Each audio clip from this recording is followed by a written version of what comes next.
موعد مباراة الزمالك وطلائع الجيش في الدوري المصري والقناة الناقلة والمعلق والتشكيل المتوقع. في البداية متابعينا الكرام، ما تنسوش تدعمونا بلايك للفيديو والاشتراك بالقناة وتفعيل زر الجرس. يستضيف استاد الجيش ببرج العرب مباراة هامة وقوية تجمع بين الزمالك وطلائع الجيش، والتي تقام ضمن منافسات الجولة السادسة لموسم 2022-2023 من الدوري المصري. الزمالك بطل نسختين السابقتين في الدوري، بدأ الموسم بشكل جيد بفوزه على سموحة ثم سيراميكا كليوباترا، ولكنه بعد ذلك خسر لقب السوبر امام الاهلي قبل ان يتعادل في اخر جولتين من الدوري امام انبي بهدف لكل فريق، ثم امام المصري بهدفين لكل فريق.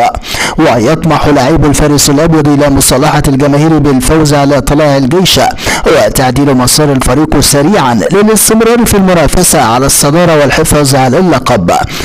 اما عن موعد المباراة، موعد مباراة الزمالك وطلائع الجيش هو اليوم الاربعاء الموافق 7 ديسمبر 2022 في ملعب الجيش ببرج العرب، وستنطلق صافرة بداية المباراة في تمام الساعة 6 مساء بتوقيت الجزائر والمغرب وتونس، 7 مساء بتوقيت مصر وفلسطين والاردن وسوريا والسودان ولبنان وليبيا، 8 مساء بتوقيت السعودية والعراق والكويت وقطر والبحرين واليمن، 9 مساء بتوقيت الامارات وسلطنة عمان.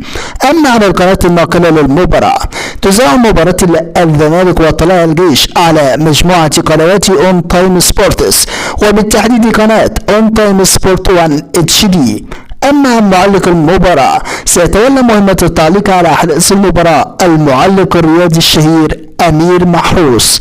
اما عن التشكيل المتوقع للفريقين، التشكيل المتوقع للزمالك: من المتوقع ان يبدأ البرتغالي جوسبالدو فيريرا المدير الفني للزمالك المباراة بالتشكيل: في حراسة المرمى محمد عواد، في خط الدفاع عمر جابر، محمد عبد الغني، حسام عبد المجيد، احمد فتوح، في خط الوسط امام عاشور، محمد اشرف روى، عمرو السيسي، سيد عبد الله نيمار، في خط الهجوم مصطفى الشلبي، احمد مصطفى زيزو. اما على التشكيل المتوقع لطلائع الجيش، من المتوقع ان يدخل نادي طلائع الجيش المباراة بالتشكيل التالي: في حراسة المرمى عماد السيد، في خط الدفاع محمد فتح الله، خالد سطوحي، احمد ايمن منصور، في خط الوسط احمد عبد الرحمن اسامة، اسلام محارب، احمد متعب، في خط الهجوم احمد سمير، خالد قمر، كريم طارق. متابعينا الكرام، نحن في انتظار نتيجة توقعاتكم عن المباراة في التعليقات، ولا تنسوا الاعجاب بالفيديو والاشتراك بالقناة.